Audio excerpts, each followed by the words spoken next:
you started for glory and heaven? Have you left this old world far behind? In your heart is the Comforter dwelling. Can you say, praise the Lord, He is mine? Have the ones that once walked on the highway gone back and you seem all alone? Keep your eyes on the prize for the home in the skies. God is still on the throne. God is still on the throne, and He will remember His own. Though trials may press us and burdens distress us, He never will leave us alone. God is still on the throne. He never forsaketh His own. His promise is true, He will not forget you. God is still on the throne.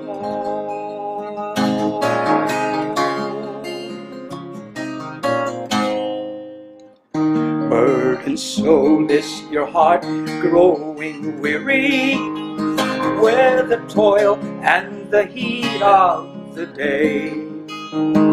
Does it seem that your path is more thorny as you journey alone on life's way? Go away and in secret before Him tell your grief to the Savior alone. He will lighten your care, for He still answers prayer. God is still on the throne. God is still on the throne, and He will remember His own. Though trials may press us and burdens distress us, He never will lead us alone. God is still on the throne. He never forsaketh His own. His promise is true, He will not forget you. God is still on the throne. You may live in a tent or a cottage, unnoticed by those who pass by, but a mansion for you He is building in that beautiful city on high. It will outshine the wealth and the splendor of the richest on earth we have known. Is the architect true, and His building for you? God is still on the throne. God is still on the throne, and He will remember His own. Though trials may press us and burdens distress us, He never will leave us alone. God is still on the throne. He never forsaketh His own. His promise is true, He will not forget you. God is still on the throne.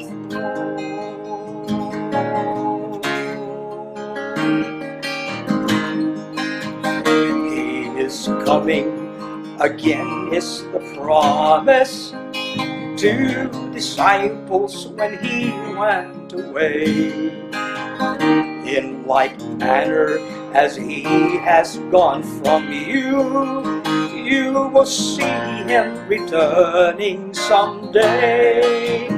Does his tarrying cause you to wonder?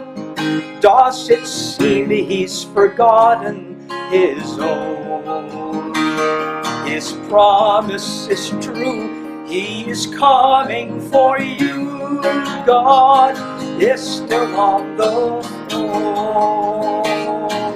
God is still on the throne, and he will remember his own. Though trials may press us and burdens distress us, he never will leave us alone. God is still on the throne, he never forsaketh his own. His promise is true, he will not forget you. God is still on the throne. God is still on the throne. Yes, God is still on the throne. He saves, he keeps, he satisfies. Yes, God is still on the throne.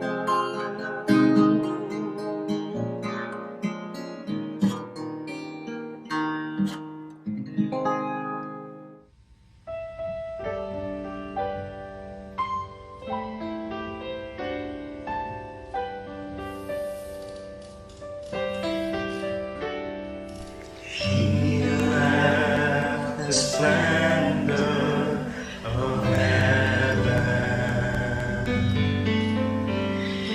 knowing his destiny, was a lonely hill of Golgotha, there to lay down his life for me. If that isn't love, the ocean is dry,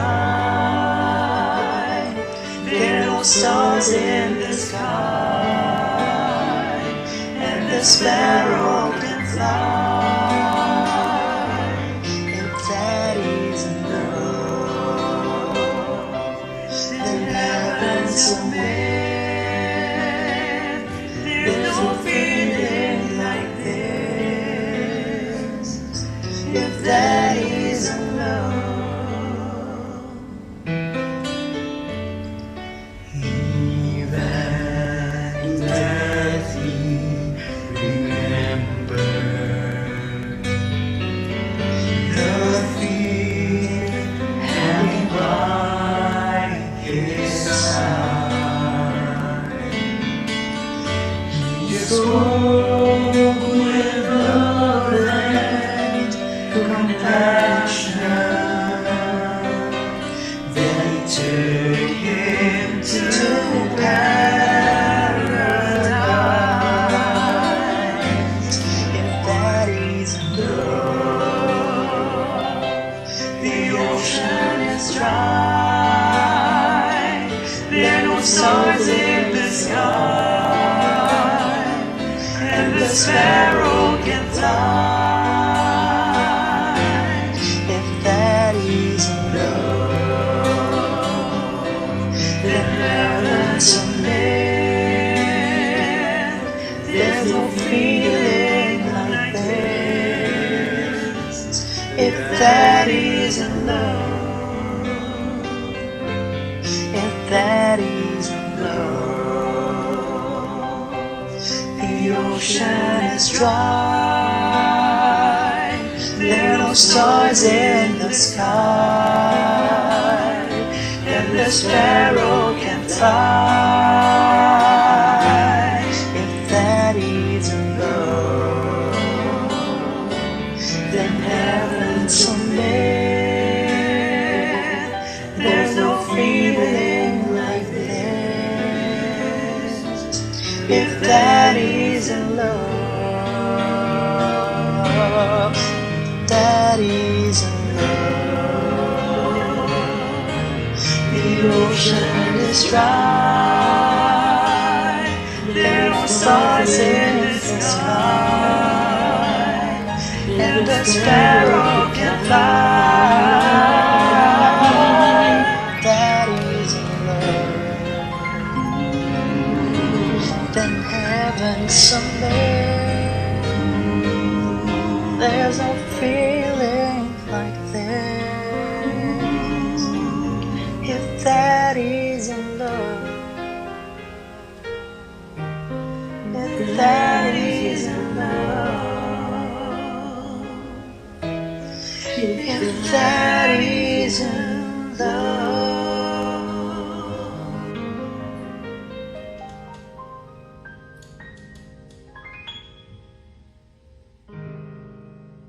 Well, magandang araw po sa ating lahat at siguro maninibago kayo sa setup ng ating Lighthouse Cafe. Tayo po ay on our second week of enhanced community quarantine at minarapat po natin na dahil dapat meron tayong social distancing ay we can do this discussion sa pamamagitan ng technology po ito. And we're so glad na meron ganitong technology that we can exchange and we can actually go into a discussion. At kinakailangan may kape pala tayo. But anyway, we're so glad and we thank the Lord for this. Sana po ay maging kapaki-pakinabang ang ating good talks dito sa ating Lighthouse Cafe. Binabati natin ang ating mga hosts ng Lighthouse Cafe. Naririyan of course si Reza at si Gabby. Magandang araw sa inyo. Magandang araw din po, Bishop. Magandang araw po, Bishop. Yes. Miss na po namin kayo. Yes, namimiss namin kayo eh. Naririyan si Atty. Moses Rivera. Magandang araw po. Magandang araw sa iyo. Naririyan si Erica Abante. Oo. Magandang araw po sa inyong lahat. Magandang araw. And of course, ang ating nutritionist, si Antoinette Hernandez. Magandang araw sa iyo, Net. Magandang araw po. At hindi magpapahuli ito. Andyan si Daislyn ko. Magandang araw sa iyo, Daislyn. Hello po, magandang araw din po. Oo. Well, sana'y maging kapaki-pakinabang sa ating mga masugid na mga tagasunod ng Lighthouse Cafe Talk Show ang ating pag-uusapan ngayon. At obviously, ay pag-usapan natin itong COVID at hindi lang yung COVID-19, kundi yung ating pagiging nasa ilalim ng enhanced community quarantine. I look at you, parang magaganda pa rin naman kayo at mga gwapo, ha? Nai-stress ba kayo? Ha? Let me ask, what do you do para hindi kayo mabugnot? Unahin nga natin, sino bang itsurang bugnot sa inyo? Wala eh. Unahin natin si Daislyn. Anong ginagawa mo to not just while away your time, do you make yourself productive, sa bahay? Yes po. Nag-join po ako ng mga webinars, online courses, since medyo malaking shift po yung nangyari sa work namin at hindi pa ready ang Philippines kung paano gagawing online yung job namin. So, inaaral po namin siya from other countries kung paano nila ginagawa. Wow, international yun, ha? Opo. Well, how about you, Net?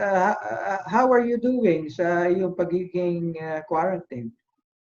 Opo, ganun din po, work from home. Pero meron din po kaming mga weekly plans sa team po namin. So ngayon po, we're shifting, also transitioning to nutrition in emergencies na setting. And we're praying and planning na po kung paano rin kami mag-respond sa ganitong sitwasyon po natin. So it's work from home that you do? Opo, pero Sige. It's a work from home that you do? Opo, may mga meetings po namin within the team and also sa kabuuan po ng Samaritan Spurs. Pero sa mga susunod na linggo po, baka po if ever na mag-plan or mag-decide po na mag-respond, baka pumunta na rin po kami sa field. Oh yes, you are with Samaritan Spurs and itong Samaritan Spurs is an organization that extends help to many communities. Tama yun, ano? Opo, mainly in Manila po. I see. Very good then. Oh, ikaw naman, Attorney Moses, wala kang kaso, wala na yata mga hearing ngayon eh. So what do you do? Opo, Bishop, suspended po yung lahat ng mga court hearings, tsaka most of the government agencies are closed. But since bago po itong enhanced community quarantine, of course, marami mga policies yung bago.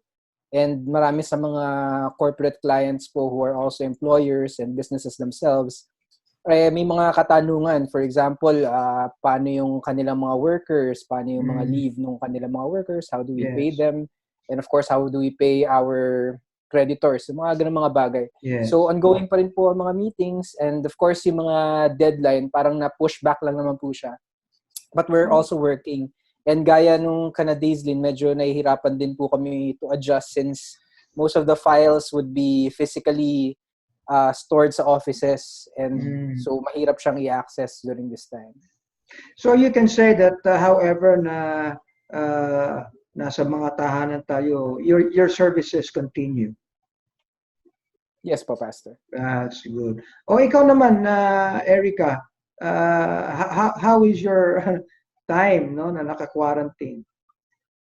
Ayun po, Bishop. Ngayon, work from home din po ako. So, siguro po, sa dami rin po ng ginagawa natin. Sa aspect naman po ng GCTV right now, since naka-enhanced community quarantine nga po tayo, we're not able to deliver yung files natin to Pampanga. But praise God for live streaming sa mga internet facilities kasi we can still go live. We can still share nga po, like ito nga po, nag-recording tayo ngayon for Lighthouse Cafe, and soon ay makikita nga po nila ito sa kanilang mga television. So, ngayon po, mas na-realize natin and mas nakikita natin yung importance ng archiving. So, nakikita po natin ngayon, lalo na po yung mga services natin, we input fillers katulad po ng choir natin, yung mga special numbers po na ginagawa natin sa church. So, without po yung pag-store po natin itong materials na to, possible po na wala tayong content na maipakita. Pero yun po, praise God, dahil meron naman po tayong access to computers, so yan, to editing software. So, help din po ako ngayon doon sa pag-provide po ng mga materials natin that we can share to our people po na kahit nasan man po tayo ngayon. Ayan. Well, that is very good. Puntahan natin si Gabby at si Reza. Itong dalawang ito, talagang work from home ito. Hindi kayo natin tigil. What do you say? Ayun. As Erica mentioned, sa GCTV po, since tayo ay 24/7 pa rin sa Signal TV, syempre business as usual yung operations. So kahit na hindi nakapunta sa Signal physically, yung nagpapadala ng assets doon, kailangan tuloy-tuloy po yung ating mga palabas pa rin. So ito po ay blessing na meron tayong ganitong facility na live stream, particularly for the pulpit. And of course, sa market research, business as usual pa rin po sa mga reports. Ganun din ang ating ginagawa on a daily basis. Work from home pa rin. Yeah. Si Gabby. Tama naman po si Reza Bishop, no? So I think for a few years, to a great extent, I have a flexible work from home arrangement din naman. So medyo konting adjustment lang doon. But I think for most of us, even yung mga kababayan natin, na pinakamalaking challenge talaga is yung medyo na-encourage, na-mandate, na-force tayo na mag-stay at home. So I think yun po yung medyo dinanan na nating adjustment. Hindi tayo makalabas as usual. Well, basically, ito namang ating ginagawang Lighthouse Cafe, pati yung mga program natin like Mga Munting Ilaw, ito ay ministry ng Lighthouse Bible Baptist Church. At ito ay nagpapatuloy kahit na tayo ay under quarantine, and we're able to deliver all these things. And we praise God for that. Pero alam mo, you correct me if I'm wrong. Itong experience na natin na ito, that something is still being done despite our limitations na physical, I think something is unfolding before our eyes. Pati ang companies, pati ang mga ginagawa, ay palagi ka magbabago ang landscape nito in the future. Pati yung how people are being productive even outside their work premises. Anong palagay mo dito, Gabby? Tama po yun, Bishop, no? Kasi pag tinignan po natin yung trend, yung history, even if you look at the example of China, they were ahead of us sa experience pa na to, sa curve na to, hindi tawag nga nila, as early as I think January. And you look at worldwide, parang a few days ago, parang nasa 550,000 pa lang yung mga cases natin. But now, we're talking of nearing 700 na, di ba? So, talaga exponential po yung pagpalo ng mga cases. Even dito sa Philippines, just a month ago, parang nasa 110 pa lang tayo. Now, we're over 1,000. So, talagang napakabilis po ng pagkalat ng cases. To add din po doon, Bishop, as regards, actually maganda po na pagpasok nitong digital age din natin, marami ng mga companies din yung unti-unti, since parang mabawasan din yung mga overhead costs, ganyan, marami na yung gumagawa ng mga work from home scheduling, mga flexible time. Pero I think particularly, Bishop, sa panahon na ngayon, ang talagang kawawa, if we will use that term, yung mga daily wager po. Kasi marami pa rin mga Pilipino. Actually, yung nasa, if we would say, bottom half ng socio-economic strata. So marami po talaga na mga manggagawa na who depend on the work na araw-araw para sa araw-araw din po nilang swelduhan. So yun po yung challenge ngayon, lalo na sa gobyerno natin. Well, productivity naman, hindi naman, iba-iba naman ang setting ng productivity. For example, may mga talagang hindi maaalis yung physical na pag-extend. No, lalo na yung mga nasa front lines natin ngayon, hindi mo naman pwedeng gawing work from home yung mga bagay na yan. At pero ang isang punto diyan, those who can actually be productive, no, na nasa labas o nasa loob ng mga bahay nila must do something in support of these people na who cannot actually work from home but who need to do physical na mga pagkilos, no. You know, my heart goes out sa ating mga front lines. Can I have some messages from you, no, para sa kapakanan ng ating mga frontliners? Alam mo, yung nakakita nga ako ng mga posts sa social media na para bang nasasaktan sila kapag narinig nila yung mga nasa bahay na naka-quarantine lang. Akala mo hirap na hirap sila. Okay? Nasamantalang yung mga nasa front lines ay ang sabi nga nila yung isang paan nila nasa hukay na and being exposed to COVID-19. What do you say about this, Antoinette? Palagay ko sa iyo malapit sa puso mo ito, being someone who always extend help to communities. Opo, yun nga po. So una po yung sa frontliners natin, hindi lang po siya sa medical, mga health workers, kundi ganoon na rin po yung mga military natin.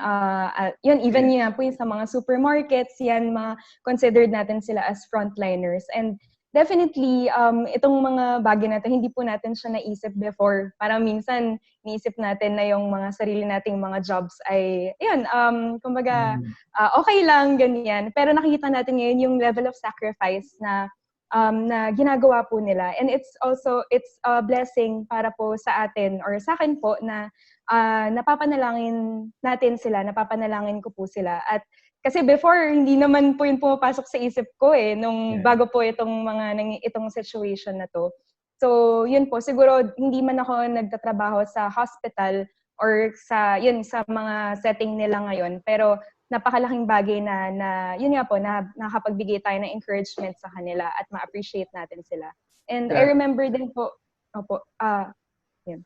Sige, go ahead. I remember din po yung, sabi niyo po, Bishop, na merong nag-unfold. It seems na may nag-unfold na panibagong, is this a new, kumbaga, season for us? And I think it's also very timely for us na may mga direct contact po sa mga barangay LGUs. Nakikita po kasi natin yun na expose yung bang weakness pagdating sa disaster risk reduction management ng mga local government units natin. And it's very timely na siguro ngayon talagang ina-usher in na tayo ng Panginoon na it's about time to mag-invest na tayo sa trainings, yan sa mga barangays natin, society natin, mag-invest na tayo sa preparedness, ganyan. Kasi hindi naman, I don't think this will be the last time na an event like this would happen. So, yun, kaya maganda, may kagandahan din naman po yung ganitong nangyayari. That is so true. Daislin, ikaw, I know you to be someone who always have a heart for other people, lalo yung mga para bang nadidiscriminate sila, and I think nadidiscriminate ngayon yung ibang mga frontliners natin. What can you tell them? What encouragement can you say sa ating mga frontliners? Yan po mismo yung nasa isip ko. Yung mga jobs na hindi natin pinapansin noon, na tinitingnan natin sila na wala lang yung trabaho nila, tulad ng mga cashier, na mga naglilinis ng mga offices natin, na sila mismo, sila yung frontliners natin, pati po yung mga garbage collectors natin. Yeah. Sobrang at risk po sila sa dami ng mga kailangan nila i-collect sa atin, sa bahay, sa hospitals.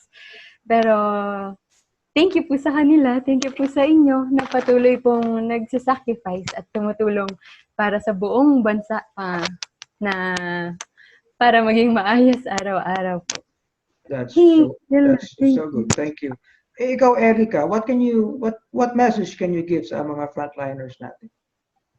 Ayan, ako naman po, may mga kamag-anak din po kasi ako ngayon na nurse and yung mga nasa police nga po. So, kahit po sila, nakikita ko rin po yung mga post nila na minsan po umuwi sila sa bahay, parang medyo may parang praning mode po sila na yung tipong diretso po sila agad sa mga CR nila, sa mga restroom nila na gusto po nila makapag-disinfect agad, makaligo agad. Kasi, syempre po, katulad po natin, meron din po silang mga families na pinoprotektahan. So, yun po. So, sa atin po na mga nagsistay at home, so yung mas sana nga po ay mas maging parang mas magkaroon pa po tayo sa kanila ng parang compassion na and empathy din po na yun nga na while they want to provide safety po and protection po para sa ating lahat, meron din po silang mga families na nag-hope din po na makauwi po sila ng safe, na hindi po sila makakatch ng mga ganitong virus nga po. Kaya po, yun po, wag lang po natin ipag-pray sila, pag-pray din po natin yung mga families din po nila. Kaya yun po. That's good. Well, Attorney Moses, ikaw, palagay ko mas alam mo yung mga plight nila what can you, anong message ang pwede mong ibigay? Are they being extended some legal mga protection, mga benefits as frontline? Actually, Bishop, from personal experience, no, parang the other day I started to volunteer for Oplan Hatid. It's a Facebook group po na naghahatid ng mga medical frontliners, and I was able to at least once a day do it. Actually, nung kahapon, nag-iisip na akong wag na mag-volunteer kasi nakakatakot na rin to be exposed to our medical frontliners. Me, personally, having 2 kids. Pero earlier this morning, I was personally texted by one of the organizers asking if I can actually transport a nurse na nandito sa may National Children's Hospital at 10 p.m. pa uwi. Inisip ko, pag tinanggihan ko, anong gagawin niya? Maglalakad na lang siya pa uwi. And but going dun sa tanong niyo po, no, kung meron bang legal na policy or something na hinahatid para sa kanila, no? Ang nakakalungkot po, for those who would, dun sa bagong act, yung Bayanihan Act na recently na naipasa, for those who would acquire yung COVID-19, they would be extended 100,000. So medyo parang, I don't know if, kasi personally yung mga nakausap ko about it, yung mga naging pasahero ko, parang medyo parang, they view it as medyo parang insulto. And then if you die, acquiring COVID-19, you will be extended 1 million pesos. So sabi nila, yung 100,000 parang hindi pa yun sapat para sa, if they would acquire. Kasi yung parang 50-50 yan dahil medical frontliner ka, sabi nyo nga po yung isang paa mo nasa ano na talaga nasa hukay na, definitely you are exposed to COVID-19. So parang extending 100,000 to our medical frontliners, medyo they think hindi sufficient. And so I think our medical frontliners should remain strong kasi we only have so much number of beds and so much number of medical frontliners. So if this spikes up to millions, I don't think our hospitals combined in the whole of NCR, kasi nandito naman po yung majority ng hospitals, would be able to actually support everyone. Well, actually, we can say a lot of good messages sa ating mga frontliners. Pero ito, Gabby and Reza, palagay ko the best thing that we can actually do in the most practical sense in support of our frontliners, wag na tayong maging pasaway. Wag na nating dagdagan ng exposure. Wag na tayong, uh, kung ipa-quarantine tayo, tulong na mismo sa mga frontliners natin. Yung sumunod tayo sa quarantine, wag na tayo maglalabas and let's be disciplined. That's in a way the most practical support that we can extend to the frontliners. Tama ba yun, Gabby and Reza? Actually, tama po, Bishop. Syempre, nag-agree kami dun. Ang dami po natin nakikitang messages going viral, yung mga messages ng mga frontliners, yung you stay at home for us and we're staying here sa frontline. So, yun talaga pinaka-practical way, lalo na po sa karamihan, kasi doon talaga kumakalat. Doon sila dumadagdag yung mga trabaho nila. If we go out, if we do not obey yung mga quarantine na ginagawa po natin at naglalabas pa po ng bahay, dun po talaga mas pro na magkahawaan at mas dumami lalo yung mga nagsasuffer at mga nahahawa ng COVID. So talaga very practical po na stay at home at kung matutukoy man natin na sacrifice yun, actually hindi nga ganun ka sacrifice on our part considering that our frontliners, especially the doctors, the nurses, the healthcare workers, yung sakripisyo nila, hindi lang sa sarili nila, pero when they go to their homes, yung sacrifice in terms of being with their loved ones, kahit na malapit, parang ang layo pa din. I recently saw a video po na yung isang doctor, papasok na lang sa bahay, hindi pa niya mayakap yung anak niya dahil natatakot din siya, di ba, na mahawaan niya yung pamilya niya. So talagang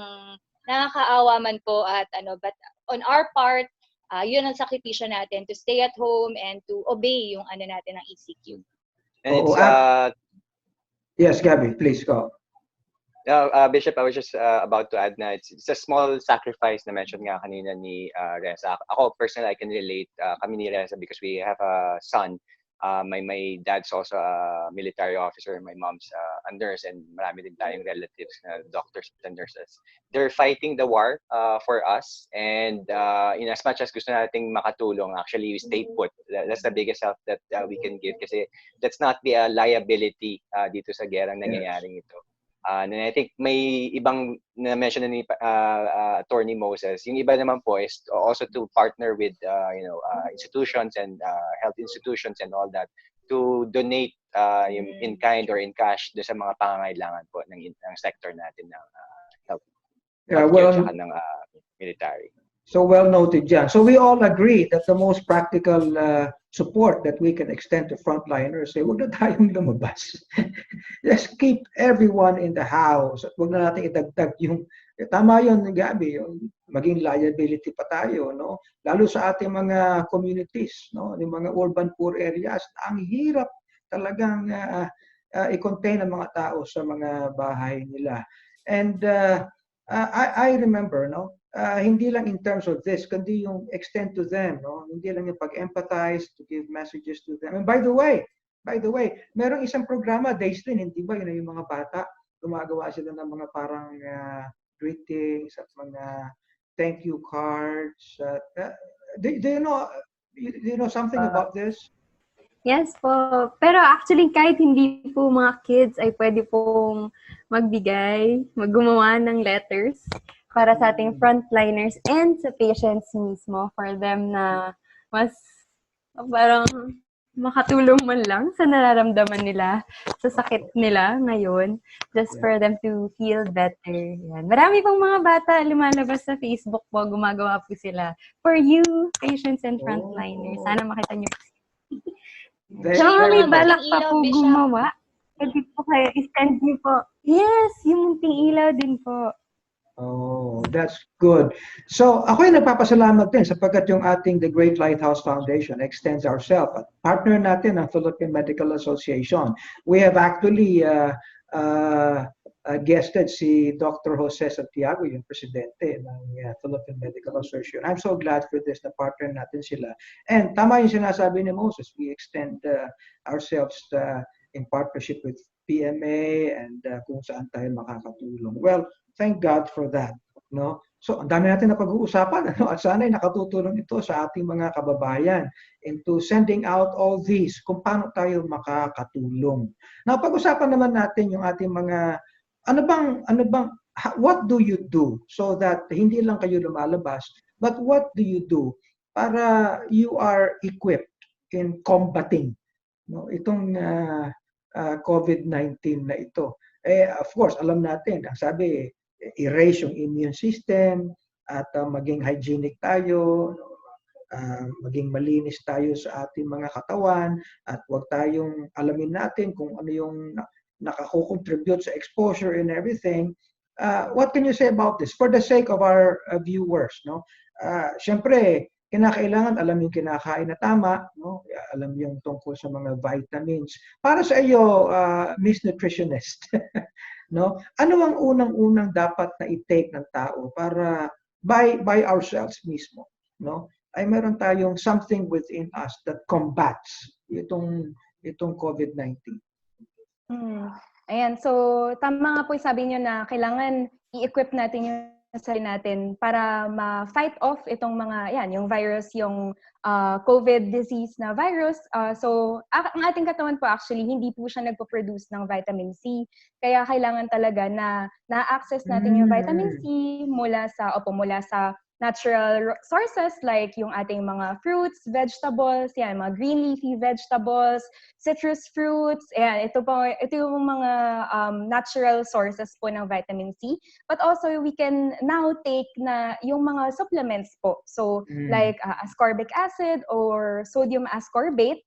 So, yun nga po actually sa mga adults po, kung sa natural na sitwasyon, 60 to 70 milligrams lang per day ang requirement. Pero dahil ito nga po, meron tayong kinakaharap na pandemic, so maigi na rin po talaga na doblehin, triplehin natin yan, yung pag-take natin itong mga food and supplements na ito. Kasi kailangan nga po na bago tayo makatulong sa iba, tayo mismo, yung sarili natin, we make sure na hindi tayo nakakahawa or hindi tayo mahahawaan agad.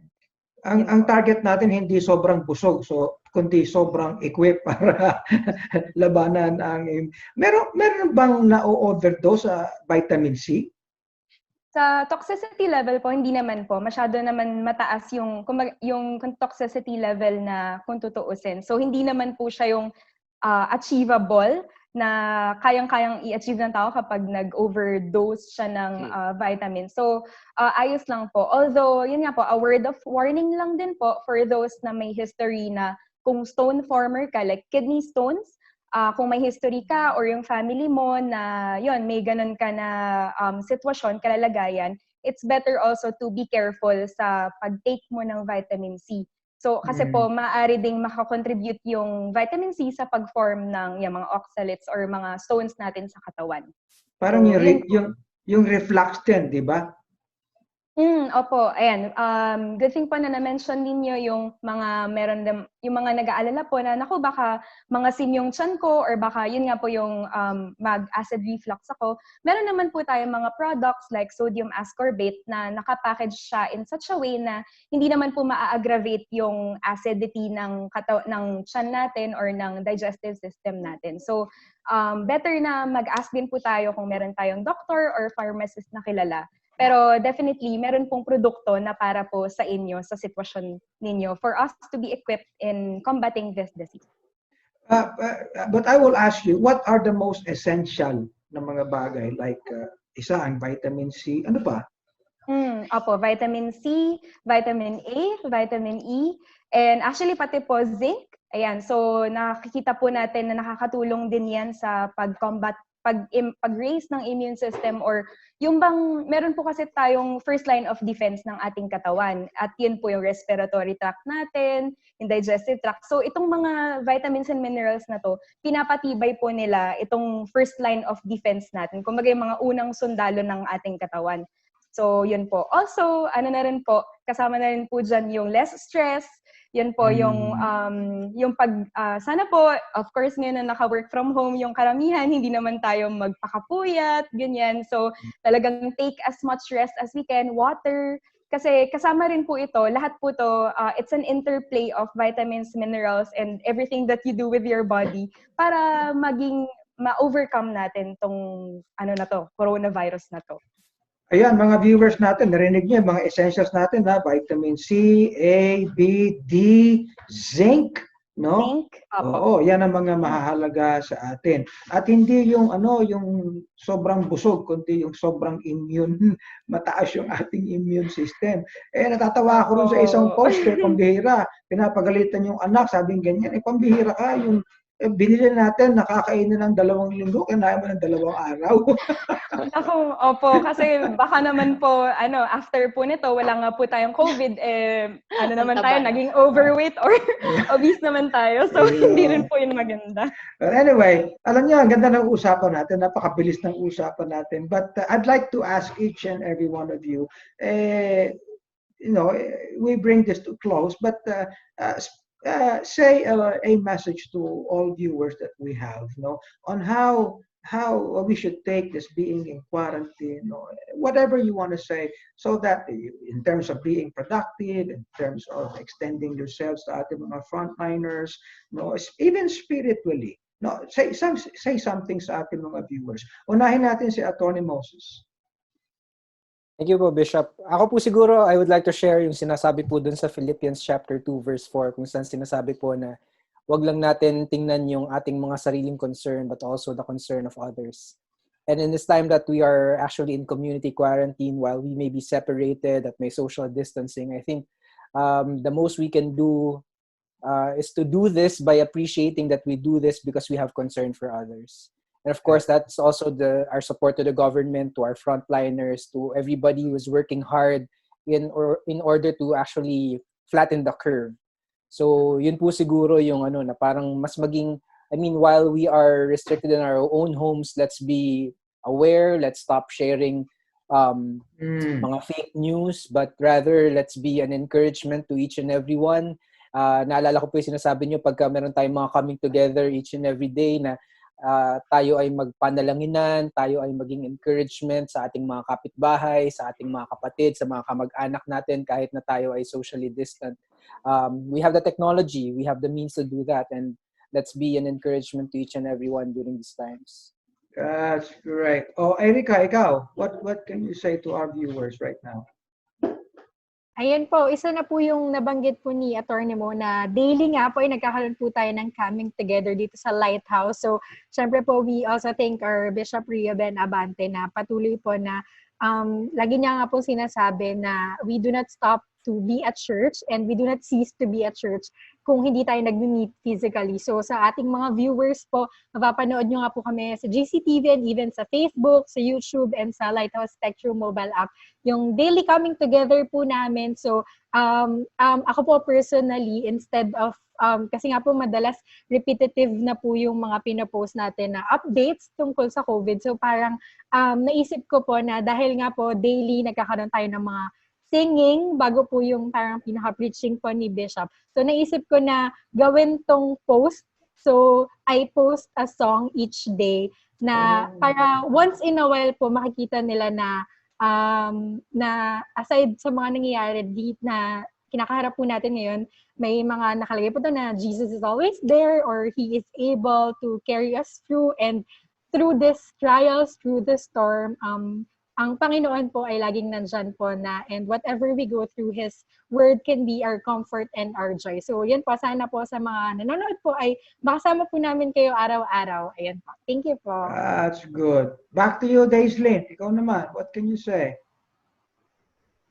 Ayan, nag-agree po ako sa kanilang dalawa. Nakakatawa po na everyday nakikita ko po yung post din ni Ike ni Erica na songs gamit po ng mga everyday nating fellowships na kinakanta po natin. And agree din pa ako kay Attorney Moses yung pray for others and be an encouragement na tayo po as Lighthouse, meron po tayong prayer service every Thursday. Pero every day po, always remember then to pray not just ikaw lang, but together with your family. Naging itong quarantine po, naging way po ito para mas humaba and mas maging deep pa po ang devotion and quiet time ko sa Panginoon using Pastor Bishop sa mga preachings niyo po and sa mga iba pa pong nakikita ko sa internet. And it's nice po to realize how blessed we are to have God, to be settled in God sa panahong ito. Yan. That's good. Oh, Net, ikaw naman. Net. Sa akin naman po, medyo similar po sa sinabi ni Daislyn. Sana po na hindi natin din sayangin tong panahon na to. And naalala ko po, isa po sa mga messages ninyo, Bishop R.A., yung na hindi, let's not let this period na just to pass, na hindi natin naging naitama yung sarili natin sa Panginoon. And just this morning, ang tumatak din po sa isip ko na sabi niya rin po, lahat naman tayo parehas ng pinagdadaanan. So, if you are in a place na maaari, napalayo ka sa Panginoon, actually, this is the time na lahat naman tayo may panibagong simulain. So, sana hindi po masayang yung time na to din to get right with God, actually have a deeper relationship sa Kanya. So, yun po, dahil doon naman din po yung pinaka-foundation at pagsisimulan ng lahat. That's good. Gabby and Reza, kayo naman. Ayan. So actually, well, of course, similar din po sa kanila, no? Pero I remember you mentioned in the preaching earlier, Bishop, sabi niyo po, itong time na to actually na pandemic, I don't think wala pa sa atin talaga na naka-experience na ganito in our lifetime. No, so this is the right time to come before God. No, so kung lalo na yung tayo po yung mga Kristiyano at of course those na hindi pa nakakilala sa Panginoon, ito po ay napakagandang panahon, no, na makilala lang Panginoon bilang kanilang personal Lord and Savior. And I also know of people na kumbaga naging malapit sa Panginoon. Kung dati hindi sila nananalangin, ngayon ganun na yung mga post nila about praying, about coming to God. And siguro yun po yung realization ng mga human beings, yung kapag sa isang bagay, isang sitwasyon na alam nating wala na tayong control, wala tayong ibang susulingan kundi ang Panginoon. So lalo na po sa ating mga mananampalataya, ganun na lang po dapat talaga ang ating trust sa Panginoon because of course COVID is an invisible killer, no? An invisible enemy. So hindi natin alam kung nasaan o sino may career na to. At kung wala po tayong tiwala sa Panginoon, ganun na lang yung darating na anxiety, na uncertainty, ng fear sa buhay natin.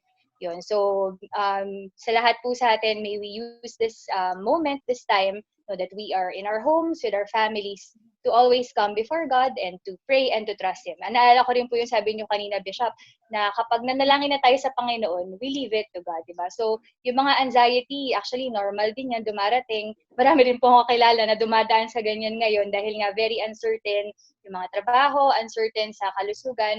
Pero yun nga po talaga, magtiwala tayo sa Panginoon at sabi nga po sa Bible, these things shall come to pass. Pero wag po nating hayaan na dumaan to na wala po tayong learnings at hindi po tayo mag-grow spiritually through this journey, through this process. Okay. Gab? Yep. Just to build on Reza's comments, Bishop. So I think, and the rest of the group. So I think yung number one is also to do our part. Kung ano man po yan, wag lang po tayo mag-bida-bida. And just listen to the government, listen to the experts, listen to the health care sector, the frontliners, stay at home. Kung meron man po tayong opportunity and ability to help without putting at risk yung ating kalusugan by donations or helping others, then let's do so.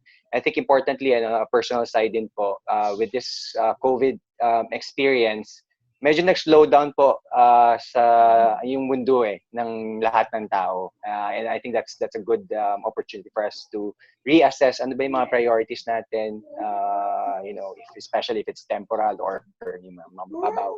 But now we're facing this outbreak, this pandemic. Napakaganda pong reminder sa atin ano ba yung pinaprioritize mo sa buhay mo. And doon sa sinabi po nila hopefully this is an opportunity for every one of us to come to terms and just seek God, because at the end of the day, siya lang po talaga yung makakatulong sa atin with the help of instrumentality ng ating mga science epidemiologies, healthcare sector, and military and the government. So yun lang po. Well, those are good messages. May I just use this time? Normally, meron po tayong Hebrews, no? That's a 5-minute talk that I give. And let me just, with you out there, nag-uusap-usap tayo rito. Segue na rin natin sa dapat kong sabihin na Hebrews. Nais kong sabihin sa ating mga viewers, we are in dangerous times. And not just dangerous times, we are even in more dangerous times. And this world will not get any better insofar as evil is concerned. Evil will come. At parang uulanin po tayo ng lahat ng bagay na yan. But this ought not to be new to us. Sapagkat sinasabi sa banal na kasulatan, these things will happen. Readiness is the number one thing. Ano po? Ang paghahanda. At ang paghahanda po ay nagsisimula sa unang response po natin at sa pagiging responsible po natin. Ang ating Diyos ay Diyos ng kapangyarihan, He is sovereign, siya ay may karapatan sa lahat ng bagay. Walang dumadaan sa ating buhay na hindi lingid sa kanyang kaalaman. Okay? Meron pong dalawang kalooban ng Panginoon, and one is decreed and one is permitted. Ito mga bagay na ito na hindi natin nagugustuhan dumadaan. It might not be decreed by God, but surely, pinayagan ng Panginoon lumipas. Okay? Dumaan sa atin. Katulad ng halimbawa, yung dumaan kay Job. Lahat ng sabihing pains, ng mga problema, ng mga unfortunate things na dumaan sa kanya. Alam ng Panginoon yun. Okay? Subalit ang ating pong Panginoon, bagaman idinadaan ng mga bagay, pinapayagan niya ang mga bagay ito para sa kanyang mga anak. Para sa kanyang object ng kanyang pag-ibig, ng kanyang pagmamahal, ng kanyang grace. Ang lahat pong ito, kahit dumaan yan sa atin, ay tina-turn around niya upang magkaroon ng kapakinabangan para sa ating lahat. Galing po yan sa Romans 8:28. All things work together for good to them that love God, or rather, to them who have the love of God in their hearts. Okay? So all things work together for good to them that love God, to them who are the called according to His purpose. At nais ko pong sabihin sa lahat na ang Diyos ay hindi po nawawalan ng purpose sa kanyang sarili. Okay? Ang lahat ay dadaan, subalit babalik sa kanyang kaluwalhatian. At ang kanyang kaluwalhatian, mga kapatid, o mga listeners natin, ay hindi po bagay na kawalan sa atin, lalo na sa ating mga mananampalataya. Yan ay kapakinabangan po natin. Kung dumadaan man tayo sa fire, like as how gold or silver goes through fire, nagiging more refined po yan. At nagiging mas makinang. Okay? At itong bagay po ito ay dapat ay magkaroon tayo ng response sa ating Panginoon. Una sa ating Panginoon, that however hindi man natin maintindihan, with all carefulness and with all recognition of the Word of God, ano po, ay lalapit tayo sa Panginoon so that however na painful po sa atin, He would be pleased. Ang kanyang pleasure po, mga kapatid, ay hindi lang sa mga bagay na positibo. Like for example, si Paul, dumaan siya sa mga pain sa kanyang buhay, sufferings. Nung simula ng kanyang ministry, ang sabi ng Panginoon sa kanya, I will show Paul how great things he will suffer for my sake. But you know what? Paul took that in. He took all those sa kanyang sarili with humility. Ano po? Na tamang pagtugon sa kanya. Kahit tumaan po siya doon, ang sinasabi niya sabi niya, Panginoon, kung maaaring tanggalin mo sa akin ng mga pains po ito. Hindi inalis ng Panginoon. Ang sinabi sa kanya ng Panginoon, you know what, Paul? Hindi ko aalisin yung mga pains na yan. But, I will give you sufficient grace so that you will realize that in the midst of these pains, my sufficient grace will be most perfect. Lahat ng kailangan mo. And through those weaknesses, I will strengthen. And my strength is made more perfect in your very weakness. Kaya ano naging response po ni Paul? Ito ang naging response ni Paul. Therefore, I will glory in my infirmities. I will say, Lord, thank you. That however I go through this, tatanggapin ko with recognition of who you are and what you are, your grace to me, your purpose in my life. Hindi man po natin maintindihan. But the Word of God is clear sa purpose po ng ating Panginoon. Gawin lang natin, mga kapatid at mga viewers, ang dapat natin gawin into responding in a more responsible way. Ano po? Sapagkat ang pagiging responsible po natin ay hindi din naman pwedeng lumayo sa kalooban ng Panginoon. You see? Hindi po yung nambabash, hindi yung gumaganti tayo ng hatred at ng bitterness. Definitely those would be outside the will of God. Okay? But contain ourselves. Tanggapin natin ang lahat ng ito as from the Lord. Make a good response and be responsible in every way. The Lord will see us.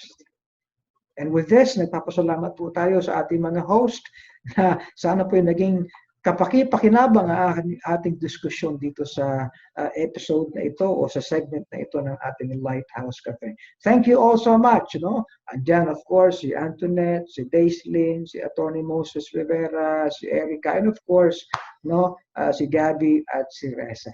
Babalik po tayo, huwag kayong aalis. No? Nandito pa rin po kami na kahit tayo naka-enhanced community quarantine, we're still continuing on sa ministry na ito so that you may be blessed, so that we can have good talks over good coffee. There's a song that I also learned when I was in my younger days. It's a song written in 1934 by Bertha May Lilianas. I'd like to share this with you, and I hope that this can be a source of comfort and encouragement to each one of you, knowing that the Lord Jesus Christ is ever present with us. How beautiful the promise that is given to us. I will never leave you nor forsake you. Listen to this song.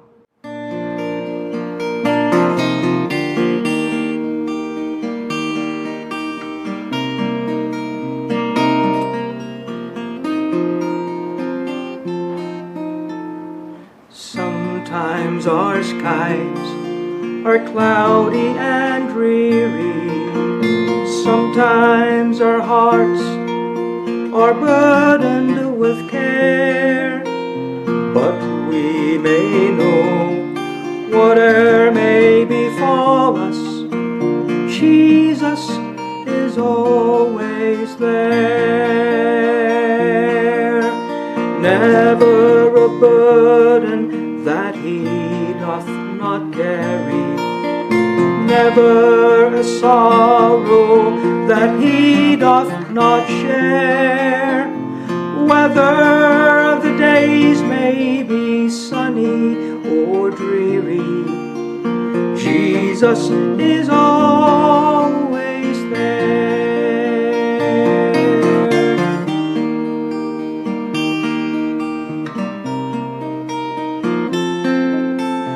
When in the midst of life with its problems, bent with our toil and burdens we bear, wonderful thought and deep consolation, Jesus is always there. Never a burden that he doth not carry, never a sorrow that he doth not share. Whether the days may be sunny or dreary, Jesus is always there.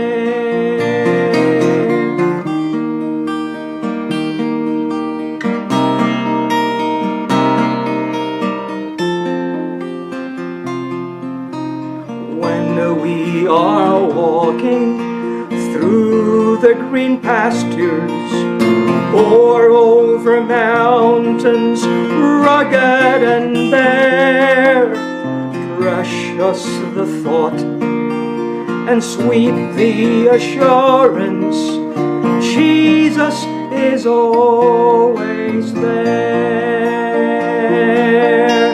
Never a burden that he doth not carry, never a sorrow that he doth not share.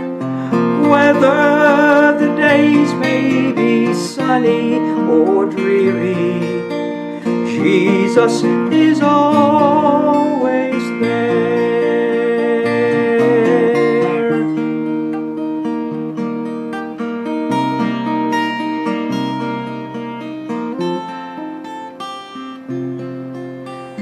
Lo, I am with you always is written. God will not fail to answer his prayer. Trusting his word, we rest in his promise. Jesus is always there. Never a burden that he doth not carry, never a sorrow that he doth not bear. Whether the days may be sunny or dreary, Jesus is always there. Jesus is always there.